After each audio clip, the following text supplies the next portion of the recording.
আসসালামু আলাইকুম। আপনারা সবাই কেমন আছেন? আশা করি আল্লাহর রহমতে অনেক ভালো আছেন। আমিও অনেক ভালো আছি। রাসিব অ্যাকাউন্টিং জোনের পক্ষ থেকে আপনাদের সকলকে জানাই আন্তরিক শুভেচ্ছা ও অভিনন্দন। আজকে আমরা আলোচনা করব প্রিন্সিপাল অফ ফিন্যান্সের টাইম ভ্যালু অফ মানি নিয়ে।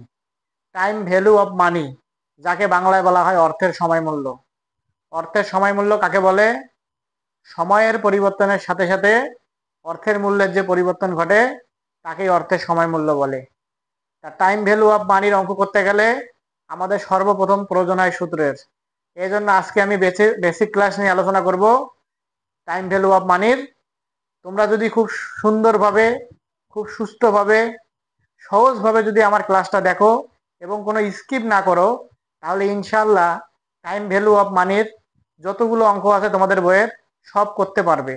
সব সময় মনে রাখতে হবে, অঙ্ক করার জন্য প্রথম দরকার কি আমাদের? সূত্র।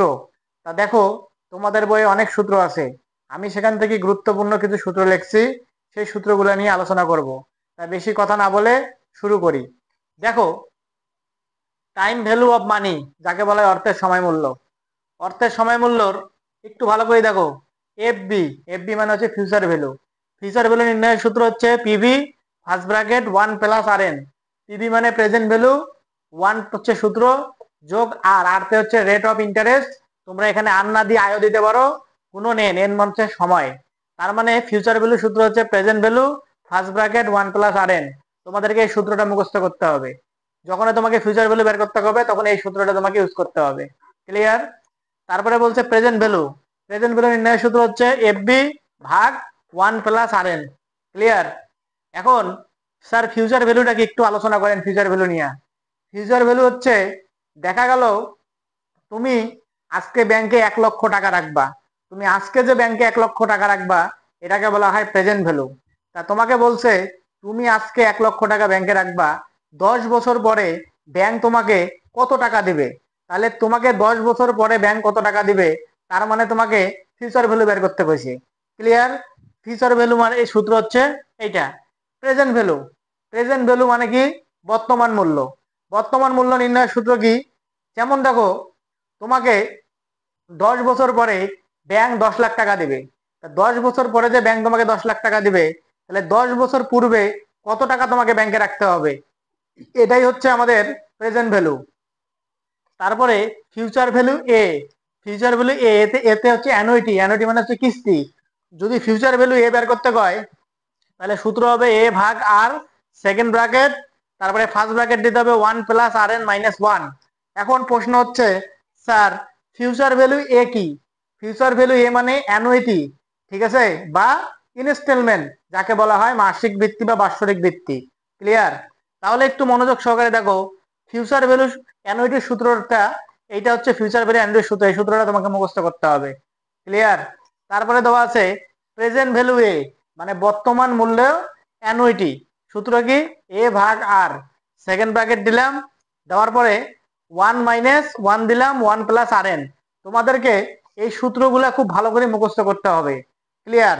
আর ইআইআর, ইআইআর মানে হচ্ছে ইফেক্টিভ ইন্টারেস্ট রেট, যাকে বলা হয় প্রকৃত সুদের হার। ইআইআর এর সূত্র হচ্ছে 1 + RM - 1। এখন প্রশ্ন হচ্ছে, তোমরা একটু মনোযোগ সহকারে দেখো, আমি বোর্ডের এই পাশে কিছু জিনিস লিখছি, কিছু কথা লিখছি, এই কথাগুলো তোমাদেরকে মনে রাখতে হবে। দেখো, আমরা জানি হাফ ইয়ারলি, হাফ ইয়ারলি মানে বছরে 2 বার। তাহলে হাফ ইয়ারলি থাকলে এম এর মান হবে 2। স্যার এম জিনিসটাকে একটু বোঝান। মনে করো তোমার প্রশ্নের মধ্যে যদি বলে monthly, quarterly, bimonthly, continuously, এগুলা যখন উল্লেখ থাকবে তখন অবশ্যই এম এর মান হবে। কি হবে? এম এর মান হবে। তোমাদেরকে একটা ছোট্ট কথা বলি, দেখো, যখন এম হবে, এম এর মান হবে, যখন এম হবে তখন এম কি করতে হবে? আর এর সাথে ভাগ করতে হবে, আর এন এর সাথে গুণ করতে হবে। যে কোনো অঙ্ক, মনে করো ফিউচার ভ্যালুর এই সূত্রটা আমি লিখছি 1 + RN। যদি প্রশ্নের মধ্যে এম হয়ে যায় তখন এম কি করতে হবে? এই আর এর সাথে এমটা কি করতে হবে? আমাকে ভাগ করতে হবে, আর এন এর সাথে এমটা কি করতে হবে? গুণ করতে হবে। বুঝতে পারছো? আবার এই সূত্রটার মধ্যে যদি এম চলে আসে তাহলে আর এর সাথে এম কি করতে হবে? ভাগ করতে হবে, আর এন এর সাথে এম কি করতে হবে? গুণ করতে হবে। আবার এই সূত্রটার মধ্যে যদি এম চলে আসে, তাহলে আর এর সাথে এম কি করব, ভাগ করব, আর এন এর সাথে এম কি করব, গুণ করব। বুঝতে পারছো? তোমাদেরকে সবসময় মনে রাখতে হবে, যদি প্রশ্নের মধ্যে এম থাকে তাহলে এম আর এর সাথে কি করব, ভাগ করব, আর এন এর সাথে সবসময় কি করব, গুণ করব। এই জিনিসটা তোমাদেরকে আইডেন্টিফাই করতে হবে। ক্লিয়ার? এবার দেখো, যদি হাফ ইয়ারলি কথাটা উল্লেখ থাকে, আমরা জানি এক বছর সমান সমান 12 মাস। তোমার অঙ্ক যত বছরেই হোক, তুমি 12 মাসকে আইডেন্টিফাই করবা এম এর মান যখন বের করবা। আমি আবারও বলতেছি, যখন তোমরা এম এর মান বের করবা, তখন এক বছর সমান সমান 12 মাস এই দিনটা আইডেন্টিফাই করবা। যদি হাফ ইয়ারলি লেখা থাকে, তার মানে বছরে 2 বার, তখন এম এর মান হবে 2। তারপরে আমি লিখছি মান্থলি, মান্থলি মানে প্রতি মাসে। আমরা জানি এক 12 মাসে হয় এক বছর, তখন এম এর মান হবে 12। যদি কোয়ার্টারলি লেখা থাকে, কোয়ার্টারলি মানে হচ্ছে 3 মাস, এক কোয়ার্টার সমান সমান 3 মাস। তার মানে 12 মাসে যদি এক বছর হয়, তাহলে এক কোয়ার্টার সমান 3 মাস। তাহলে কোয়ার্টারলি লেখা থাকলে এম এর মান হবে 4। তারপরে উইকলি, উইকলি মানে হচ্ছে সপ্তাহ, উইকলি লেখা থাকলে এম এর মান হবে 52। 52 সপ্তাহে হয় এক বছর। তোমরা দেখবা 52 × 7 দিবা, 364 বের হবে। বুঝাইতে পারছি?